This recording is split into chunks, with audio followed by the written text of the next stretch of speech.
Hey, fellow tennis nerds. I hope all is well. Today, I have two distinguished guests on the Tennis Nerd podcast. We have Nivedita Jerath, Dr. Nivedita, and legendary coach Rick Macci, because they have written a book together called Billion Dollar Mind, a practical guide to the game of life, but also in part the game of tennis. So, we're going to get into that. They both have tennis backgrounds, as you can imagine. And we'll also talk about mental health and success in life in general. But how are you today, guys? Doing great. No, everything's great. I started this morning at 5 o'clock, jumped off the court at 10, here with you. So we're going to have a lot of fun. We Yeah, have you're always on the court. I know that by now after this a few times. Here we have the book as well. That's yes, nice. There you go. So how long did it take you to write this? how long?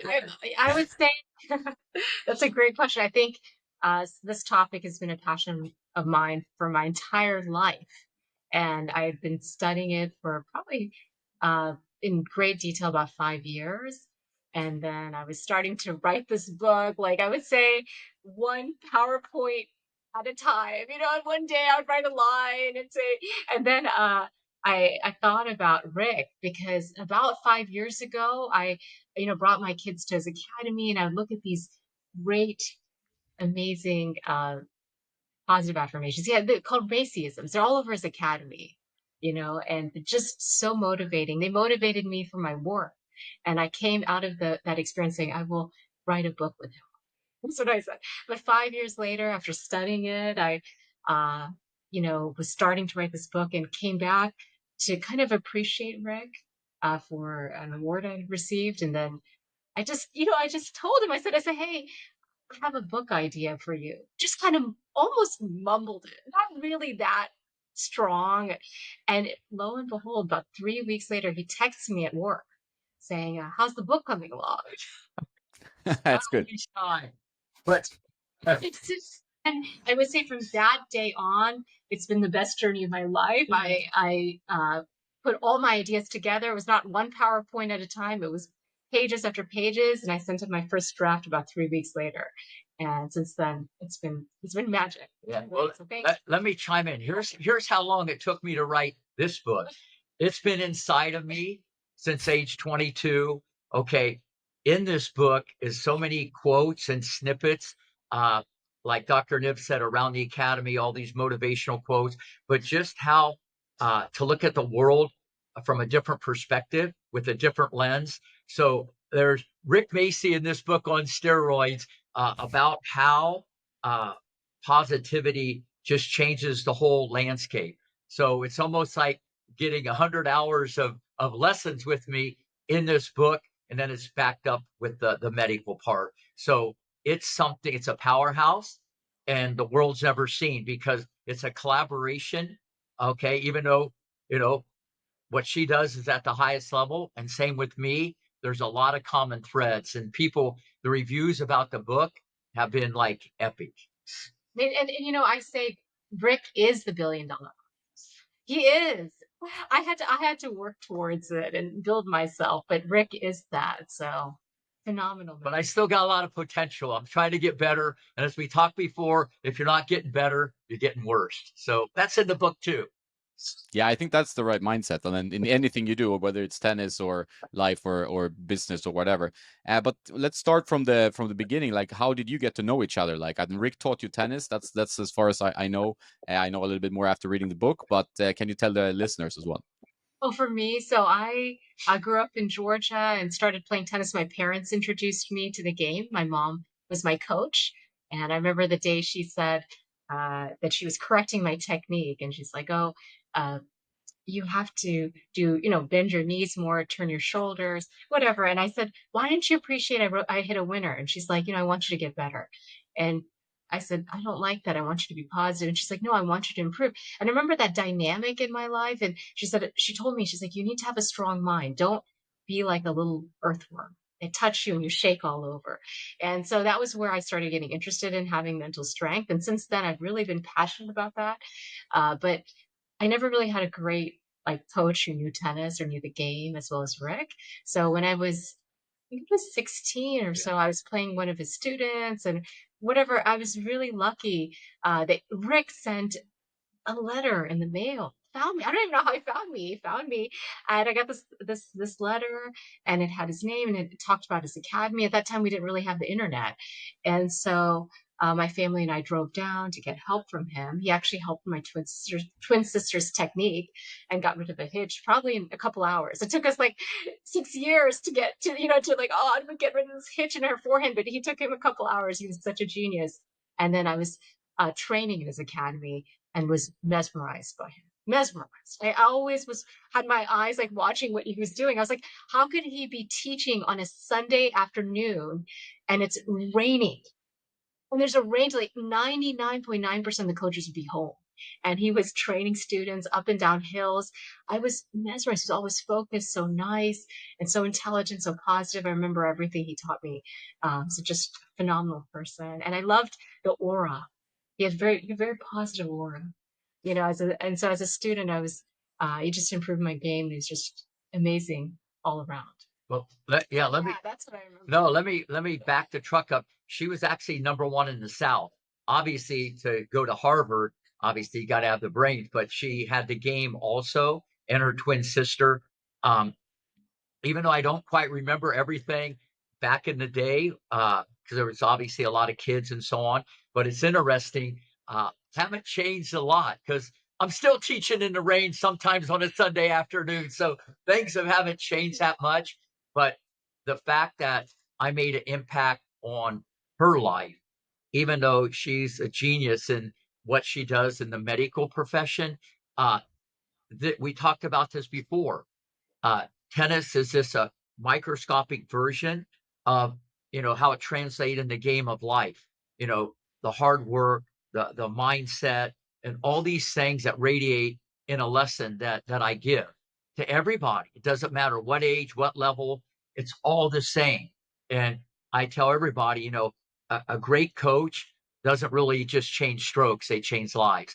And so when Dr. Niv asked me about the book or whatever, it was just a no-brainer because doing this with her and how it's impacted so many others. I'm at this stage of the game where that's the most important thing I can do is to give back. And the book, I think we're going to reach millions. Yeah, and just to say, I just wanted to add one thing.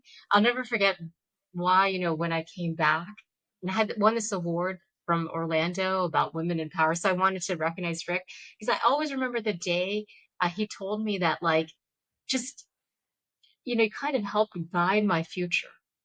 Said like, don't spend all your time going for a pro. I mean, you're not going to be, and it sounds like, oh, this is negative, but it's true. Like, you're going to waste your time trying to go for top 5 in the world because that's not where you are. And it's true. That is true. And if it weren't for those words, those golden words in my life that pivoted my career, I could have still been wasting my time.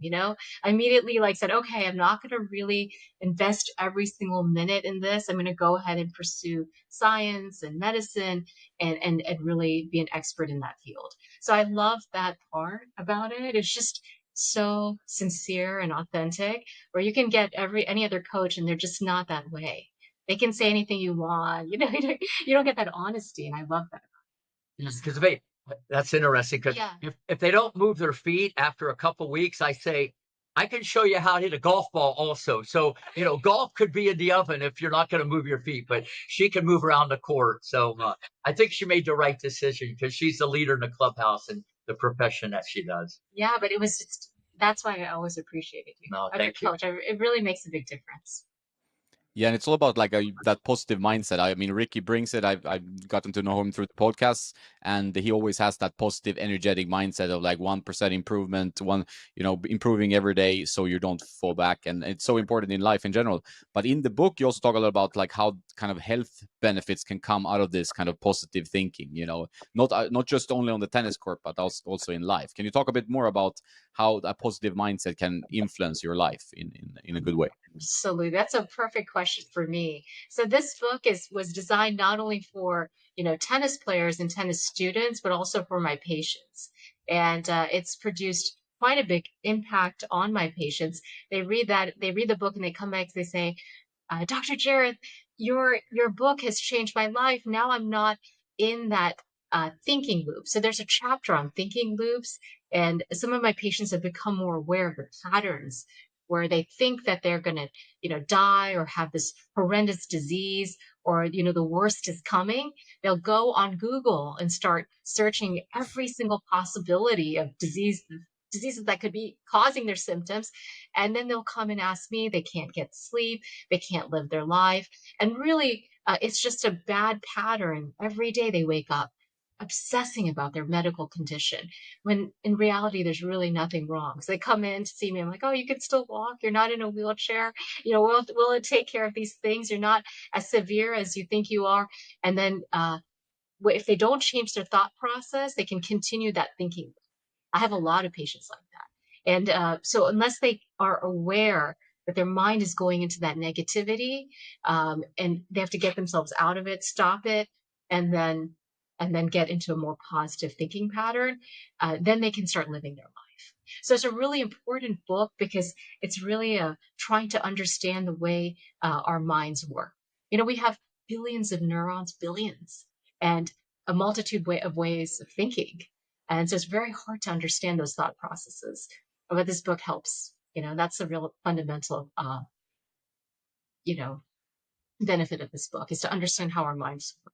No, it's very interesting because the book isn't really about forehands, backhands, serves, biomechanic, or footwork, but the book will definitely improve all that. It's not even really for tennis players. It's for the world, because it's all perspective and how you look at things. And if you break down a tennis match, as you know, when you break it down, the mental part, everybody will tell you that's the most important. Okay. Even if the guy has a better forehand, backhand, and serve, you lose 2-2, and you're going, how did that happen? Because the guy runs and fights and sweats, but he has the ability to forget. He's changed his perspective of how he handles pressure. And that's what separates these guys that win at the highest level, that wins Grand Slams. They're all about the competition. And I work with people. People might think, because of my collaboration with Dr. Brian Gordon, it's all more about biomechanics or the motivation and the positivity. I work with so much more on the mental part with all the kids, how to handle problems. Because as you know, you got 20 seconds to flip it in your mind like it happened 20 years ago. And having the ability to remember, to forget, that's a big skill. And I can't get into the whole thing in the podcast, but there's all these things that if you listen to, you can change your perspective.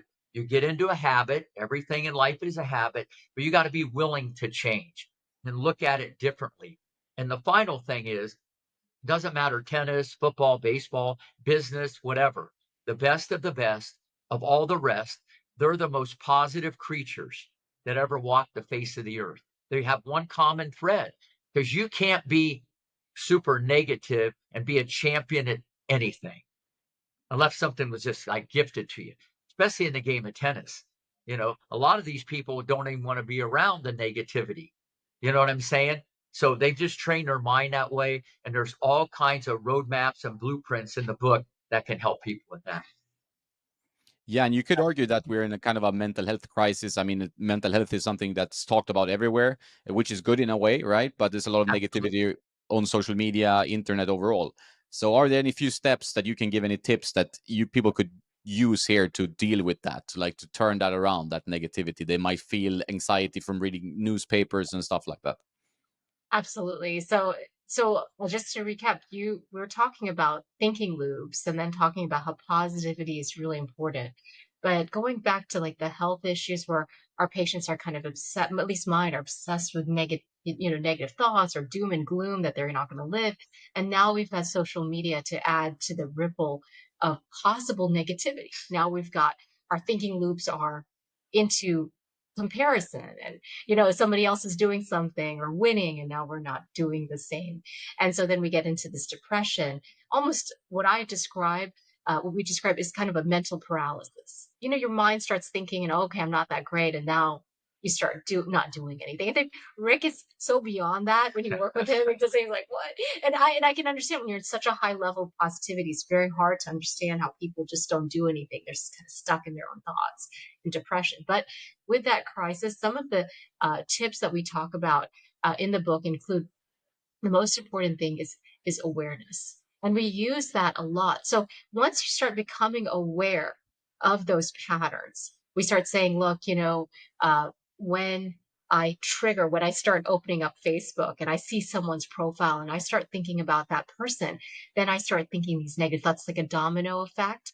And I recommend not only just awareness but also writing it down in a journal. There's hundreds of different you know exercises here, including say 10 positive things about yourself, or say 10, be grateful when you get up in the morning, all these things that help you. But when the most important thing that actually helped me personally was that thinking loop.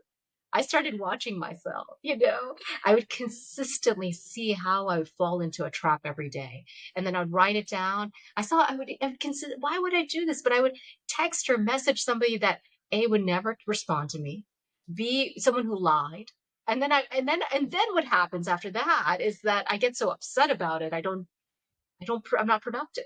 And I'm fuming and fretting. So then how I fixed it was after, this is years, but finally I said, look, if I do that, I'm not going to be able to do my work.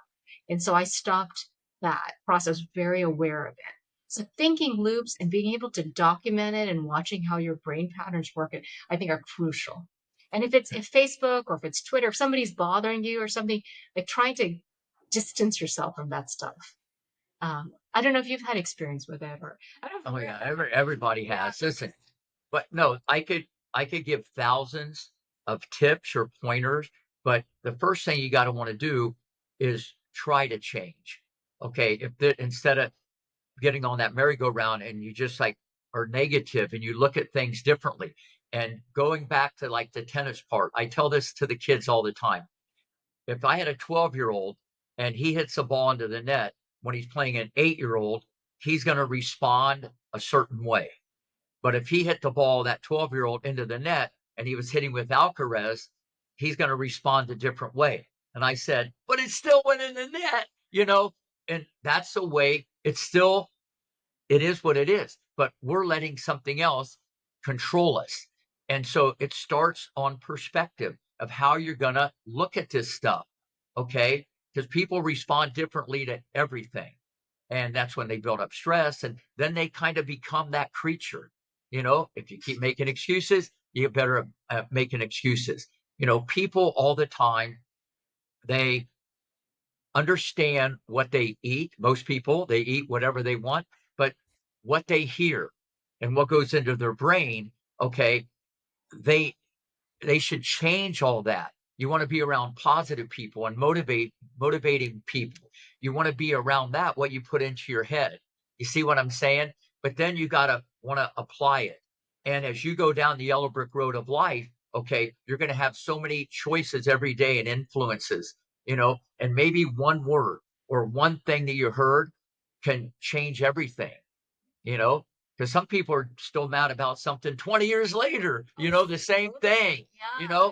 and if you complain, you get better at complaining. And some people, maybe because of environment or their family dynamic, some of this stuff can kind of evolve, and it can be for better or worse. Everybody can change, if you want to. And there's all kinds of stuff in the book about that, you know, and but you got to want to do it first. It's mind control. And when I try to tell the kids, listen, if you're not going to listen to me, which most of them do, they hear me, but they don't listen. Okay. I said, watch Federer, Nadal, Djokovic. Watch these players at the top, how they respond to failure. Imitate that, like Iga did of Rafa. Imitate that. Imitate and become that. Off the court, that's something different, but that will actually help you off the court too, how you handle problems. We could both go to a stoplight and the light turns green and you're behind a person, and some people will wait a few seconds before they do something. Other people will be on the horn. Some people might get out of their car if the guy's texting. How you respond to stuff, and you become that, you know. And the best way to handle things be calm, take a deep breath. People always tell you get a good night's sleep, you feel different. It's the hardest thing to do because we have an emotion go through our body and we respond. And a lot of times it's of anger or frustration instead of just waiting and handling things with a smile and a different approach. And that's what you got to do on a tennis court. It's the exact same thing. And that's why you see the success of Alcaraz, how he handles pressure. We talked about it. He's a Broadway performer with a racket in his hand. He can flip pressure in his mind. And I like the concept that you actually said that people have to desire.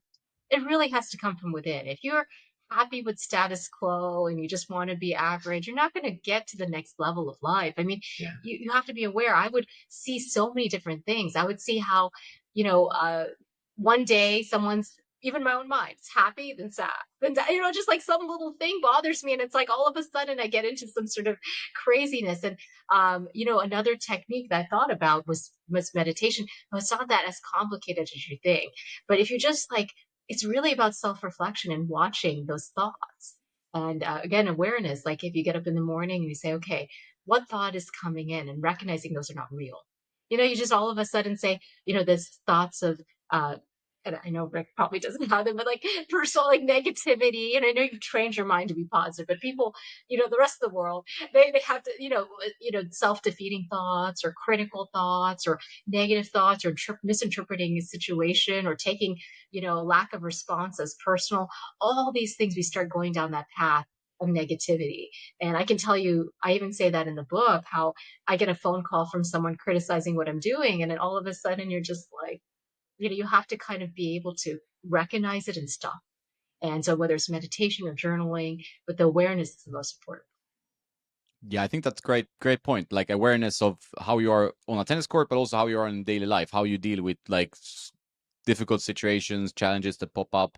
And I would say also maybe like building like positive habits, whether it's exercise, eating properly, or at least you're making your bed first thing in the morning or something like that. Just start your day in a good way. Do you have any other ideas of like positive habits that can influence people's thinking and create a kind of a better balance in their life? Absolutely. You know, I think number one, you have to get into a routine.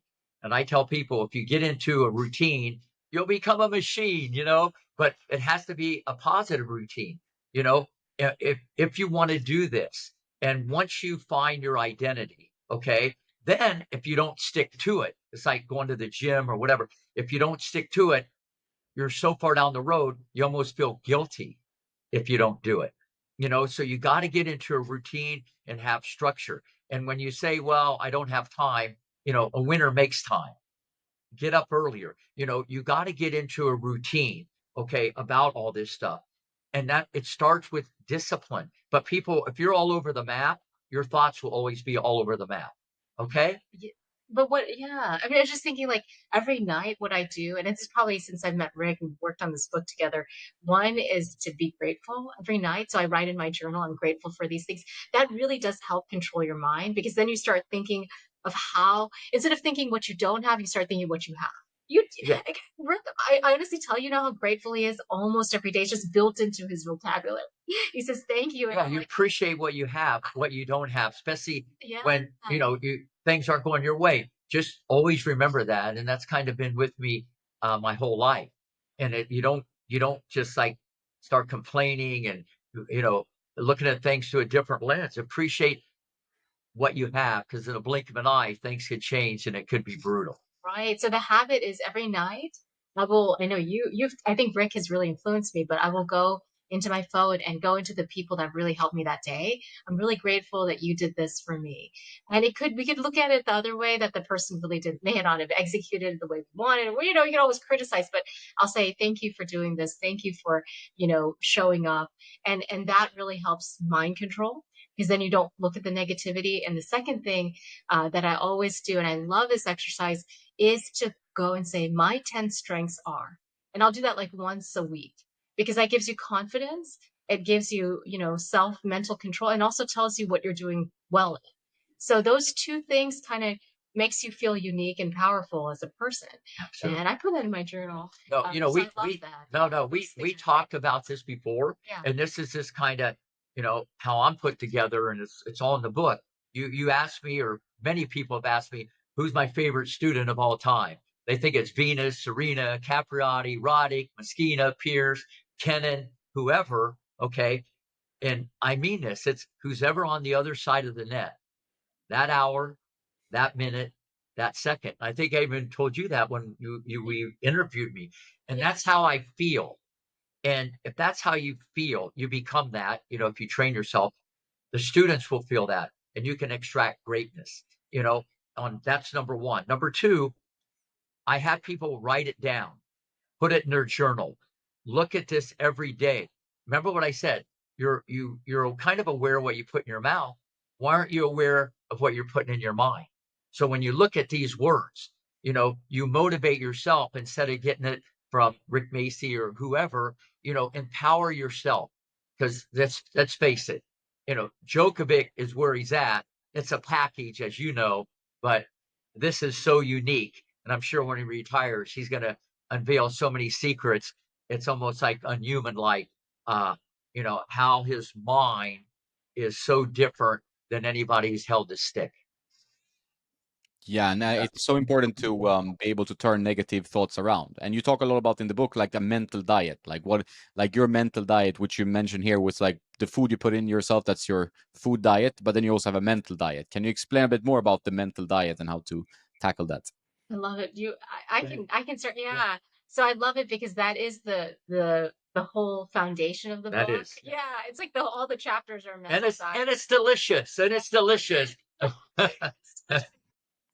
You were talking about all the techniques and that, daily habits, they have that in here. So if you want to see a more complete list, that's there. But our mental diet is what we put into our mind. And I think that it's very important, especially in life or in tennis, to have the appropriate diet. And I like a lot of the concepts we talk about, like positive affirmations, you know, uh, uh, confidence and discipline. All those things are really important concepts for everybody, especially tennis players, to have in their diet. But I think one of the most important I wanted to highlight from the book was positive associations.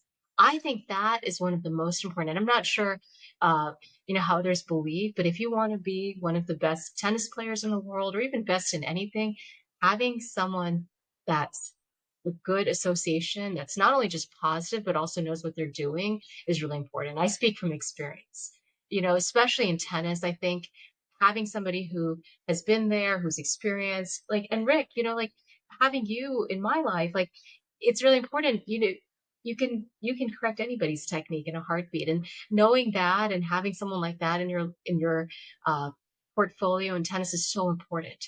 Because if you don't, say for instance, you have the local coach down the street, which I have, in Augusta, Georgia, the local coach. There you go. You start developing techniques, right? And instead of your tennis strokes becoming weapons, they become liabilities, because now you have the wrong technique. Your backhand is always going in the net and always really explaining, and you're like, just, it's very, very hard. So I think positive associations is one of the most important things for tennis players, especially early on, to develop the right technique. And I always wish I'd met Rick earlier, because I probably would have had an easier time with my technical skills, rather than getting the wrong technique and then erasing it and then having to fix it. And even the positivity. If coaches don't bring that out, then even the slightest, but say for instance, I don't know if you've seen this, like, oh, your opponent's serve is better than yours, good luck. Like, this coaches say that, I'm sure they've done that before. Then now your mental, when you're getting on the court, you're already like mentally defeated. Tennis is so mental.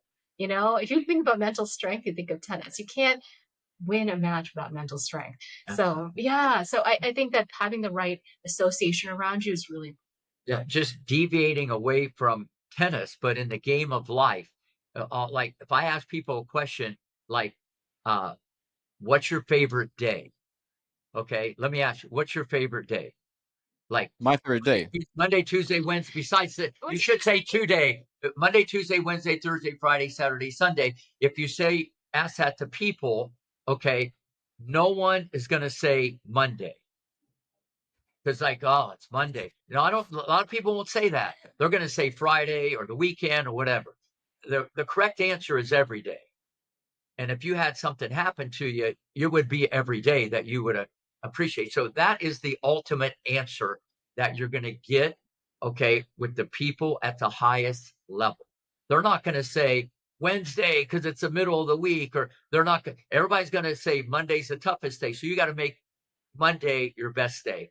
And I flipped it. It's almost the exact opposite long ago in my mind. And Monday, because a lot of people are dragged, it has nothing to do with tennis. So that's number one. It's all perspective of how you're looking at it. But we get caught up on that merry-go-round that's been passed down through the years. We're around the wrong people a lot of times. And I'm not saying it's all how you can hear them, but you don't need to listen. And you get caught up in a routine. I'm supposed to do this. I'm supposed to do that.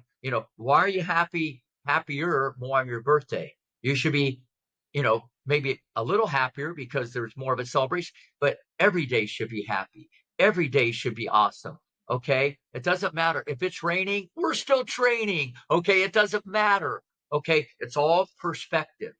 Okay. I have the kids work even harder when it's colder or it's hotter. Okay. You got to feel uncomfortable to get comfortable, you know? And sometimes if I'm given a lesson, we'll go back to the tennis, some kid's going to double fault or some kids serving and they're hitting a second serve. I say, you've been serving amazing. I hope you don't double fault. Okay. And the parent, like Richard Williams, would go, I love Rick. Where the other parents go, wait a minute, that's not right. They got a lot to learn. That's the real world. You got to get uncomfortable to get comfortable. So it's all perspective. And a lot of times it's the exact opposite. You know what I mean? It's the exact opposite. When people read the book, there's going to be so many gold nuggets that they can apply to the game of life. Yeah, I was gonna say every day actually, so I would ace that test. But I'm a little bit like you, Rick. So maybe that helps. That's So, good.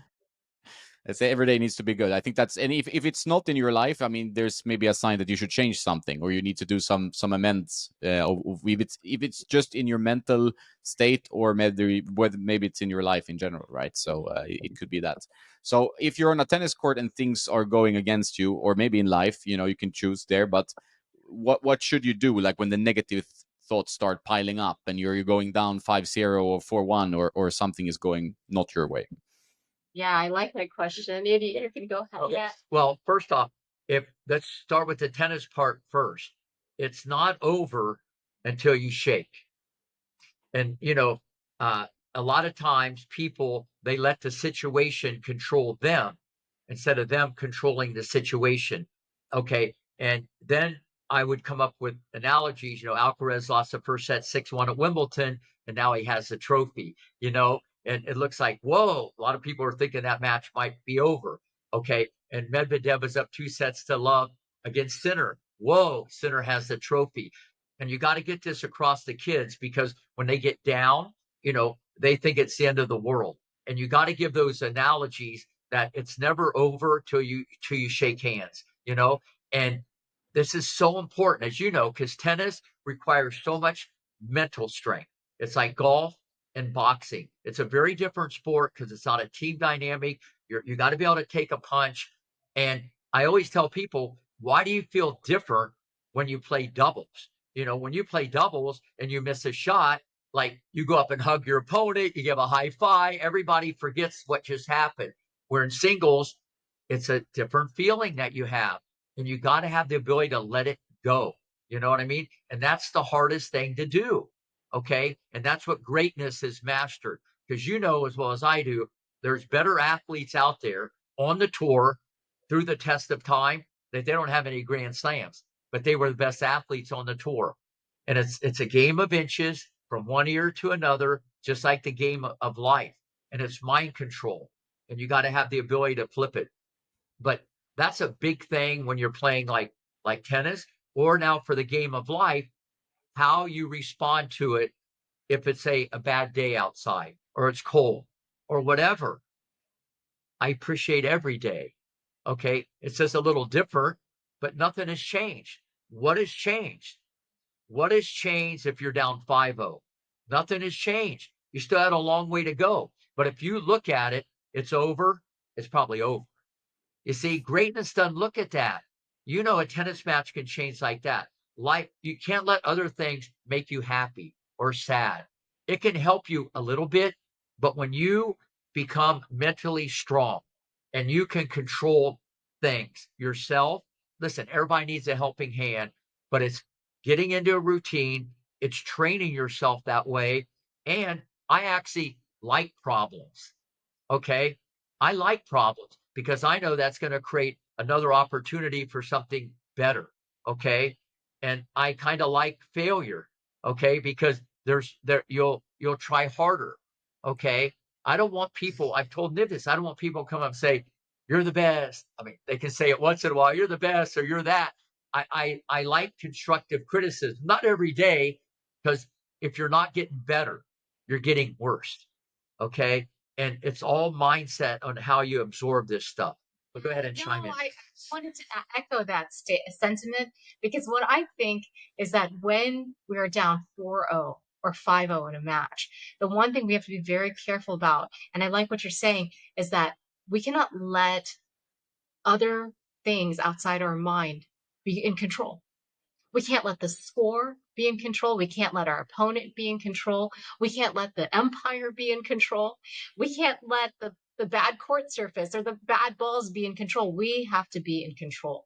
Our mind, and that's why this book is so precious, is because we have to be in control of our own mind and our own thoughts so we can navigate situations like that.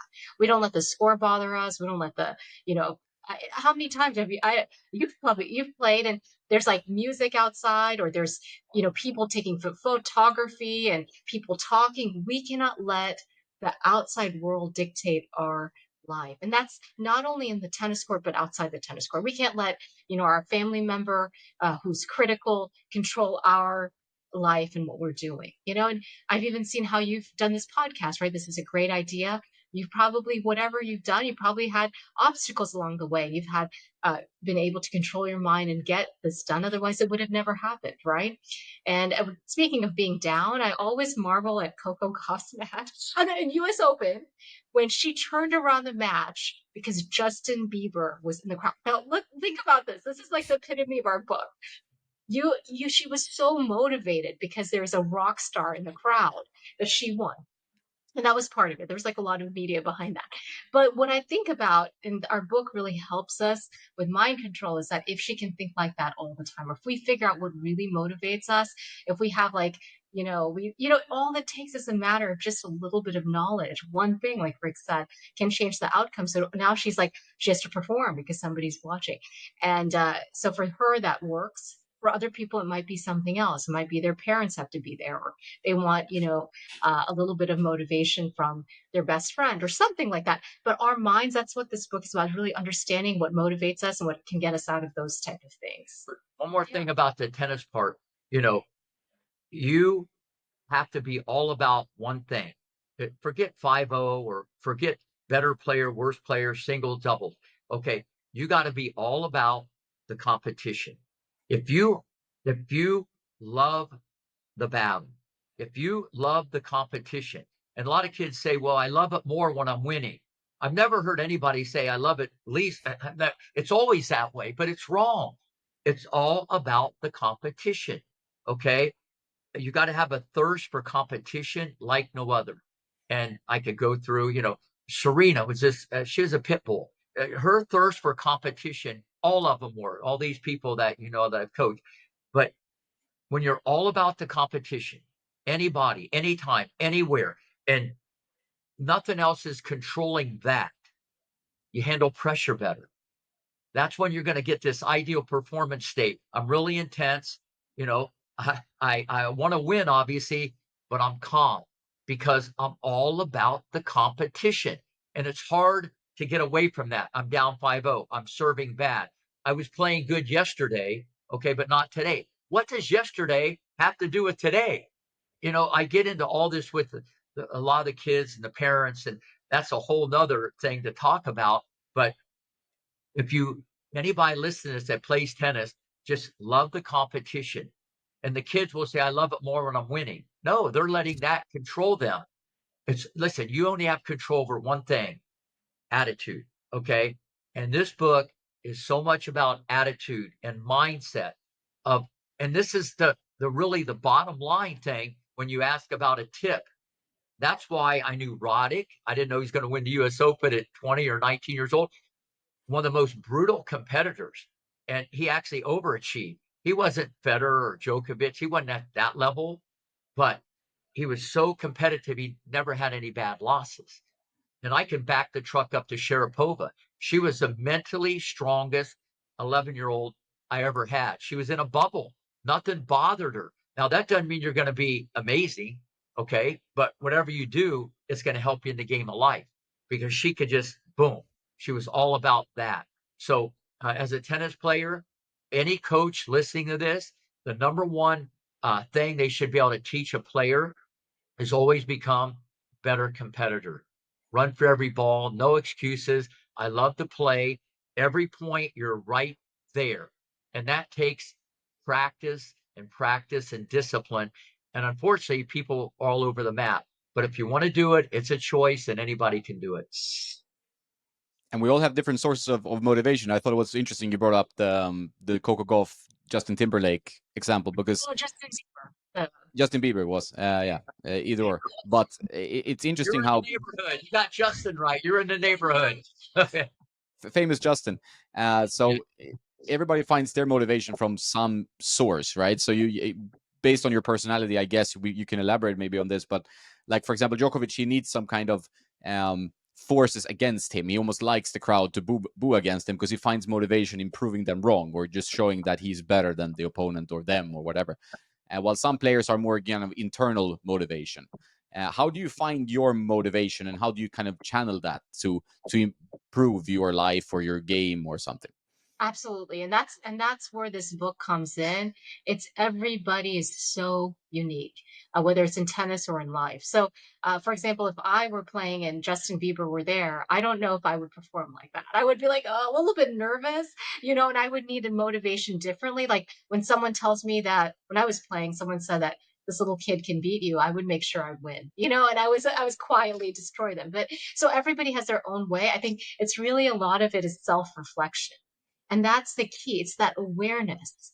What is it that makes somebody motivated is how they look inside themselves, and they know themselves well. And a lot of times we don't sit quietly to understand and know us. I know Rick is really an expert at knowing himself. He knows himself inside and out. Like he'll know, doesn't want to travel with the pros. He needs to stay here with his academy. And for me, like it took me a long time to know who I really was. And so I think sitting down quietly, that's where meditation, self-reflection, writing in your journal, those things are crucial to understand what motivates you. Like, for example, for Coco Gauff, now that she was motivated by Justin Bieber, having that same motivation, perhaps, in future, opens will help her maybe, win. It may be something that's really important for her mindset. And, there's some people I found out, in even my personal life, like I have a, family member motivated by food, so it takes that, I don't eat for hours. I don't have to eat for 8 hours. I don't care. But some of them love food, and they need that to motivate them and get them going. Some people are motivated by, you know, all kinds of things. Our minds are so wide and varied, but some can, but like trophies, art, who knows what it is that really motivates you. Some people like shopping. So this is really important. Some people love money. So whatever it is, to focus on ourselves and understand that. And think we don't spend enough quiet time with ourselves. We're always distracted, or we're thinking about thoughts that somebody else has implanted, like Rick was saying, earlier. Like in school, we'll say, oh, it's a weekend, now it's time to have fun, right? Like your teachers say that. And that's like inbred in us. Or a parent that says something about our abilities. Oh, you're not strong in that, you're not gifted in that. Now that's what we believe. So this is where we look in deep in ourselves and try to correct all of those thoughts. And this book is a game changer. Yeah, I mean, you mentioned it, Rick, and I think it's a very, very good lesson for people in general, like, especially in today's society when everybody's distracted, as you also said, that it's like being present. You're present with your students, being present with your employees, being present with your, people who are coming to see you. So it's like that's very important, and that's how you find awareness, But are there any tricks you can to improve your presence? Put away your phone, I guess, is a very good trick. But do you have any other ideas? Like, how can you be more present in the moment in today's crazy world? You mean on the tennis court with students Yeah. or what? Yeah, No, both, like in life in general. Yeah. no. Well, I think first off, you should have goals and you should be realistic and you should write these down. But, I go by the motto like every day you should look in the mirror and ask yourself, did I get better today? And not lie, okay? And be honest with yourself. And I know that sounds crazy, but greatness talks to themselves a lot, okay? Sometimes greatness doesn't even want anybody else to tell them anything. And that can actually make your mind stronger. Like Rune, like I said, he's changing coaches like socks, but the answer to his thing's in the mirror. That's his best coach. So at the end of the day, um, you're not getting better, you're getting worse. I think the number one thing that you should always try to do is write stuff down.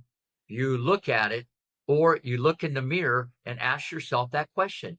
Did I get better today? And if you didn't, that's okay. But you need, like Niv said, you got to have that talk with yourself. And people don't do that because they like to do things where they can feel it or maybe see it or sweat. That's why people don't like to meditate or they don't like to do yoga. They don't like to do things. They don't like any mental training. And this Djokovic guy, when it's all said and done, he's going to come out with a whole smorgasbord. People are going to go, whoa, this is a different cat the world's never seen, or different goat, I should say, not a cat. So but this is the biggest thing that people, they don't have discipline, they don't have structure. But when you have that talk with yourself, and Niv brought it up, I get to the park every day at 5 and open up. And a lot of times, unless I have a Zoom with someone from Belarus or Switzerland or whatever, I have an hour in my office, which is my car, okay? And it's downtime that I can just lock in mentally. And I like that tranquility, just to start today, bang, okay? And even when I start to go to the courts, there'll be garbage. I always pick it up instead of saying, well, that's not my job. Or there's tennis balls all over the place. Instead of saying all the coaches left the balls out. There, I look forward to helping out, and when you have that gratitude and appreciation, I think it just helps you in all facets of your life. And you're talking about awareness. I've seen Rick's focus is more than anybody can imagine. He's so focused. We even played like a casual round of golf. He's so focused on my swing. And like the thing is, like, it's just focus. The focus is incredible. When you're focused, then you can be more aware of everything and you're not distracted by everything else. That doesn't start saying focus. No. You gotta get into a routine, find your identity, find your identity of what you want to do. Absolutely. And if you can't, and that's what I chose to do, you know what I mean? And here I am, so I'm just saying it's work for me, but the most important thing, I get to share that.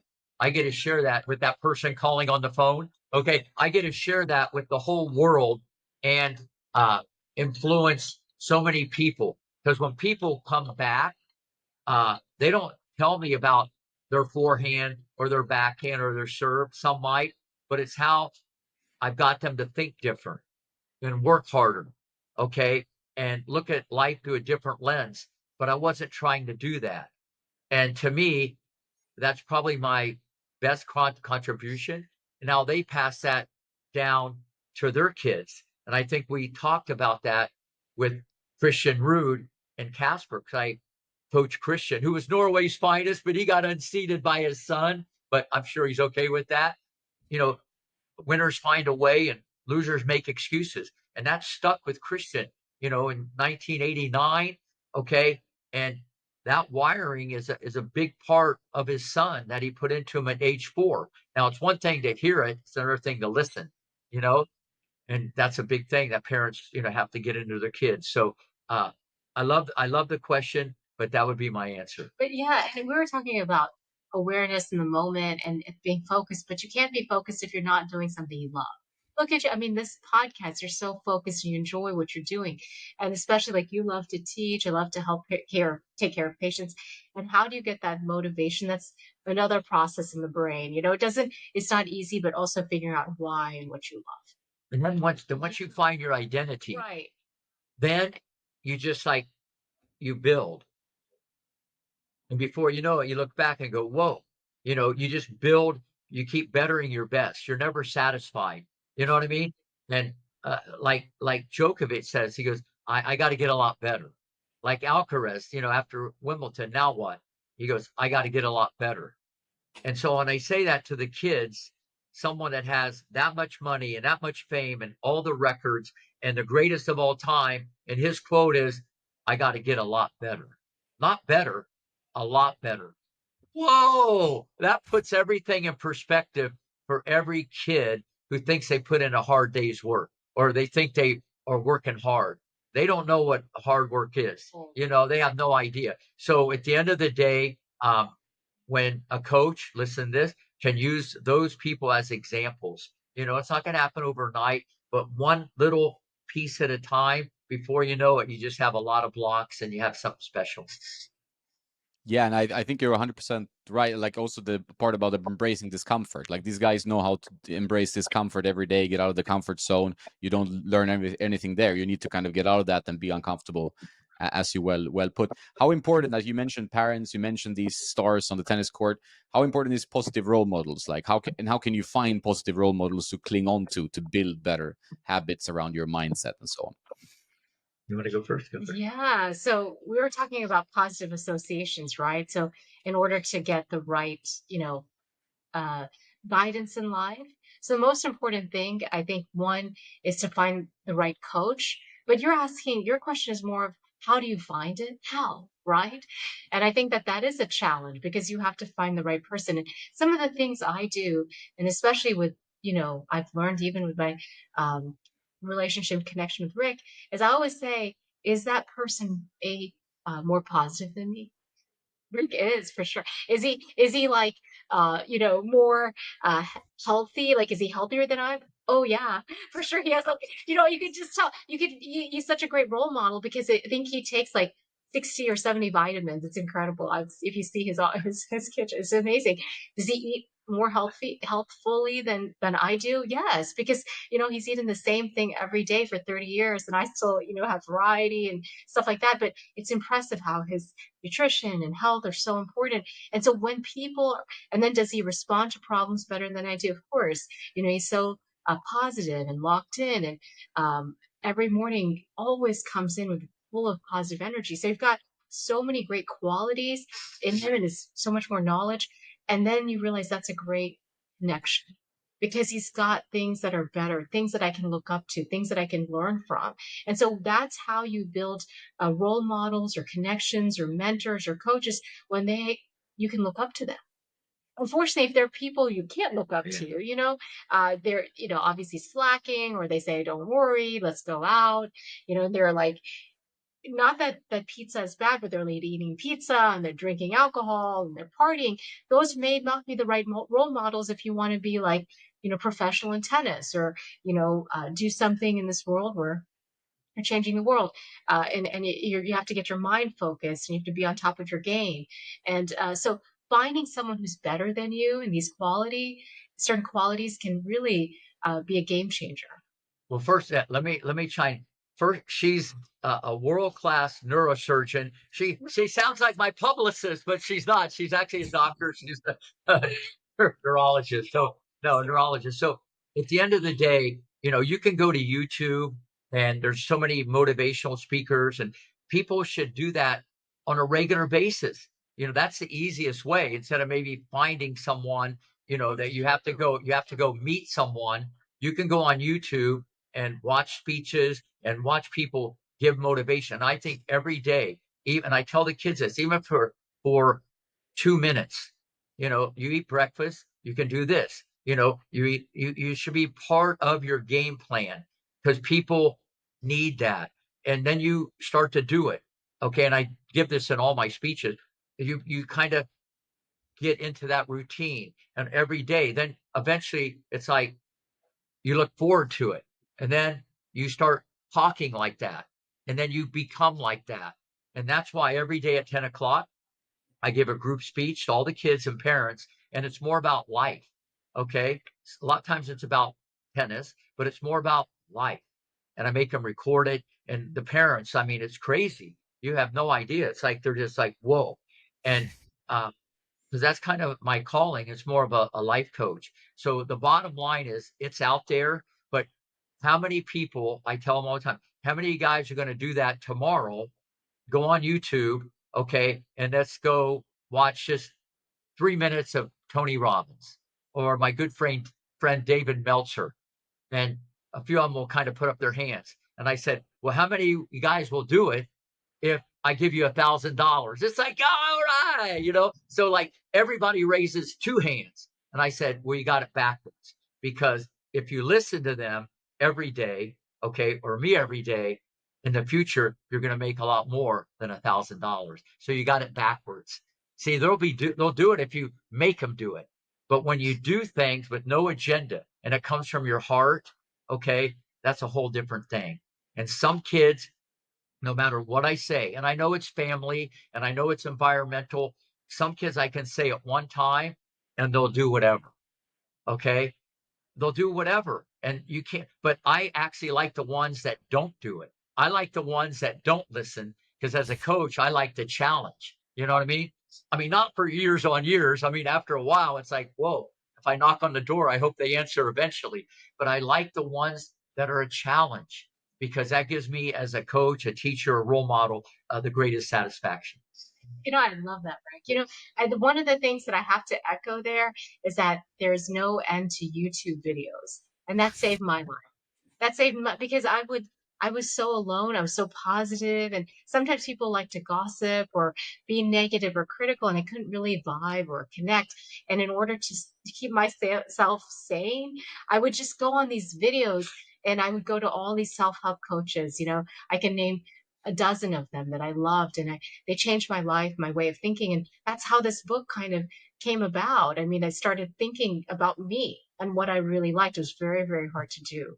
But there's probably not a day that goes by without, of course, I have Rick and this positivity all the time, but I also listen to those every day. There's not even, at least half an hour. And I want everybody to understand, everybody has the same problems. Yeah. Some people solve problems, other people make problems. Everybody has the same problems. Some maybe a little bit more. It's how you respond to it. I mean, there's 100 things that happen to all of us right here every day. Okay, because it's not like perfect. Okay, you make it perfect. How you respond to it. You know what I'm saying? And this is like mind control, but it takes discipline. But you got to be willing to change, and then you got to kind of follow the blueprint. That's what I love about the book. Okay, there's a notebook. It's like a journal. You can go back to it. People are gonna read it over and over again. And when people are doing the reviews and saying how it changed their life, it's like, whoa. I mean, that's heavy duty. And the key is you got to do it every day. It's like a routine. People eat breakfast, lunch, and dinner most of the time, except me. I don't always eat that much, and you become that if you want that. If not, keep complaining and you'll get better at complaining. All right. You'll be the leader in the clubhouse at that. But if that's what they want to do. But if they want to be the best they can be in the game of life, because we're only here for a short period of time, you got to look at it and appreciate every day, appreciate what you have instead of what you don't have. Yeah, that's great. So where do you get the book? Amazon, I got it from. But where else can you get it in bookshops, or should you go to Amazon? Yeah, right now Amazon. But I believe there are other bookstores that are selling it out there. And we're also doing an audio version, should be coming out in a few days. So we're excited about that one. Well, there's a condensed version just for kids. Just for kids. Just for kids too.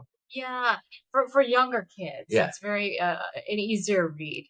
So that's great. Like, so are you doing the voice in the audio version, or do you have a voice actor to do it? I would love to do the voice. No, we had got an actor. Just someone else who would help us. Yeah. Yeah. So she had to keep the consistency and the energy. And one thing about the book, if anybody gets it, if they ever have any questions, they can email me at info@rickmacy.com. Okay, and I'll get back to them in 24 hours and give them the best shot of adrenaline and try to answer the question. Yeah, you're always a shot of adrenaline, Rick. That's true. You're bringing the energy every day. I don't know how you do it, but so when you worked on the book, like, did you figure out something that you didn't think of before, like that we're just working on the book, that like some aha moments that you could use with your clients, whether it's like patients or tennis students? Oh wow. So yeah, I can tell you a A lot of lot, a things. lot. I think one of the things that I loved about the book was really researching about, of course, I loved, Rick's quotes. Like somehow the mind is like a nuclear weapon. I love those things. Like it is. It's so powerful, right? Every thought we have is so powerful. That's how we are where we are. That's how this podcast came. That's how Rick has just built up just a world famous academy. And I have, my own clinics because of our thoughts. So we recognize that's powerful. But what I really use, like on a day to day basis, at a very high level, I talked about Djokovic. He wrote a book on how to eat, and I really like that book because he talks about how he had struggled with his diet, and he was gluten intolerant. And so what he did was, I mean, at first nobody knew what it was. He actually even moved to a different country. He was like doing yoga and meditation. He was trying to struggling with why his stomach was hurting, and then he found out it was his diet, and his parents owned a pizza parlor. So he had to change his entire diet. And he talks about his great recipes in that book. It's has a vegan component to it. It's gluten free, and of course he eats meat. But Did he play tennis? what? He didn't play tennis, did he? Because if you own a pizza parlor, he'd have a good slice. But go ahead. Yeah, I had to get that in there. yeah, must. No, but like I love that the concept of that, and what I use every day from there is that the fact that he couldn't even, it took him forever just to eat a piece of chocolate because he became so strict. And all of us at such a high level, we were functioning at such a high, I learned this from Rick as well, we're functioning at such a high level, eating the best food, performing at our best level. But there's a chance where we're not 100% there. I felt like Djokovic was 100%. Even Rick, like, doesn't, if you give him even, he has to have green apples. If you give him red apples, he doesn't eat that. Like, I felt the same way with Djokovic. Like, he's not going to touch gluten. He won't even touch a piece of chocolate. Like, that type of discipline and strictness is very hard to achieve. And I think, like, you can get up to like 98%, but there's like a 2%, to be amazing and awesome and number one. And I think that that part of the book is what I really personally took home. I was like, always remind myself that, if you just take that little bit of, if you slip even once, even it's like a little bit of a slip, it's a slip. So go for that 100%. And I think we don't always do that. We're always like, well, we can make it up later. Like, oh yeah, my daughter loves to cook, so she made something. I was like, I'll take a little bit of it, but now I don't even touch it because I know that that's not good for me. I really don't like it. So even if it's a little bit, I tend to stay away. So things like that, I just tend to be 100% in it rather than being at 98% because that makes you the best you can possibly be. So I hope that Well put. helps you. Yeah, that's good. Yeah, it's just, That's good. I mean, that's Rick though. You can see that he has that in you. I don't know about you. Like, how about your diet? Are you pretty disciplined on what you eat, or? Yeah, I'm pretty disciplined. Like, it comes with tennis and gym, right? So I do work out every day, and you have to eat somewhat properly. I do have like some cheat moments, a glass of wine here and there, but I'm generally pretty disciplined. It's like also the people you surround yourself with, which you've said in the many times in the podcast, which is very true. Like if you surround yourself with healthy people with healthy habits, then it's gonna be much easier for you to kind of just join that club or be a part of that. But if you have bad influence around you, you're just gonna float away a little bit towards that, even if you're Djokovic, probably. So you need a pretty strong mind to, if you're in a bad kind of like company, to stay strict with yourself, I think. But Absolutely. let me just chime in, and this is a little bit off the question, but when Djokovic did the 60 Minutes interview, he made it very clear, I wasn't born like this, okay? I had to work my butt off and change a lot, mentally to become this. Okay. It's not a book that you read. Okay. It's not a vitamin you take. There's no magic pill. It's a process. As you know, as well as I do, when we first came on the tour, I mean, he was the last of those Mohicans, Federer, Nadal, Djokovic. So, and he made it very clear. And there was a lot to that statement. He didn't say exactly what he's done other than, he changed his breathing, had sinus surgery, changed his diet. There's a lot of things that he did that we don't even know about, but he made himself the way he is on top of the God-given gifts the rubber band man, the contortionist, high level technique, but it's a package. But he made it very clear that he made, and so when he got on that and then he started seeing success, he just started adding layers because there's no reason for him to even play, anymore if he didn't want to, because he just loves the competition. So I'm glad that he said it like that, because he made himself like that.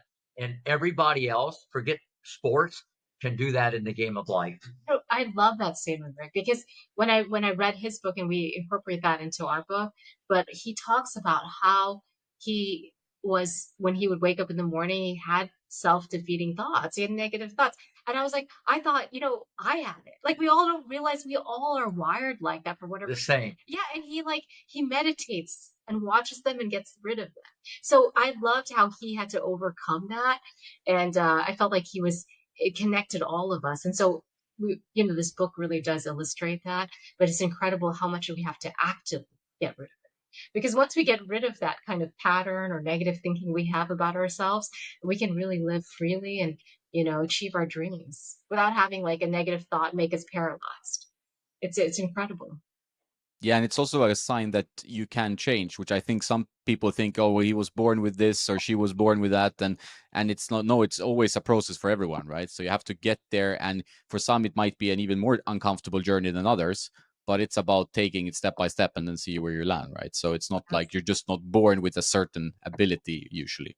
It's awareness. It really is. Absolutely. Listen, no matter what you do, everybody has ability and everybody has talent. Now there might be different levels. It's what you do with your ability, what you do with the talent. And you said it right. You got to take the stairs, not the escalator. It's a step-by-step process. Okay. And there's going to be ups and downs, but as long as you don't quit, because that's when it's over, when you quit, okay, you'll get there. But people, they don't think like that. I can't do it. Why me? That person can do it. No, there's people that ball boy for people right now, and they're going to be beating those people in 10 years. They have a dream and a hope, and you got to work for it. And it's a process. And this is what everybody has to understand. It doesn't happen overnight. You know what I'm saying?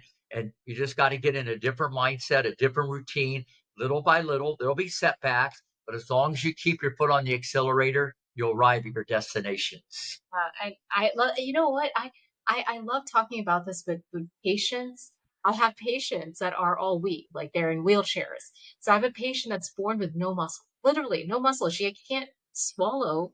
She can hardly, talks a little bit. She can't lift her arms or legs, and she's in a wheelchair, but she smiles.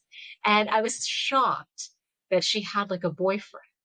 And on the weekends, her boyfriend, who's perfectly healthy, is pushing her in Walmart, on the aisles of Walmart, at our department store. And I was so impressed because that mental strength and the outlook really got her what she wanted. And then I have people who are built perfectly, they look like models or whatever, and they cannot get any relationship because of their outlook and the way they're thinking. So it's incredible. You don't have to be born with it. And she's like the, perfect example of that patient I had. And I compare her, and just that's what really motivated me for some of this book, like how our thoughts can switch so quickly and how easily manipulated they are and how powerful. So the more positive they are, they can get us to the top, Yeah, and the book is something you can go back to every single day. Like when I said about YouTube or being around positive people, this is everything wrapped in one. That's the key. And you can go back to it because listen, every day is not going to be rainbow, lollipop, and sunshine. It's going to be thunderstorm, craziness. Okay. Take a deep breath, go back to the book, and immediately, bang, it's going to change your thought. Especially when you start reading some of the quotes and stuff like that, it changes your perspective. It changes your mindset. Hopefully the book, $1 Billion Mind, is going to become your new best friend. Ooh. That's a great one. That's a great one to end on, guys. I know I've taken some of your time here, but it's a great book. I've read it. I downloaded it on ebook, so I always have it on the phone. So in that case, I can always look back. Generally, I'm a pretty positive guy, so I just say amen to a lot of things that I read in that one.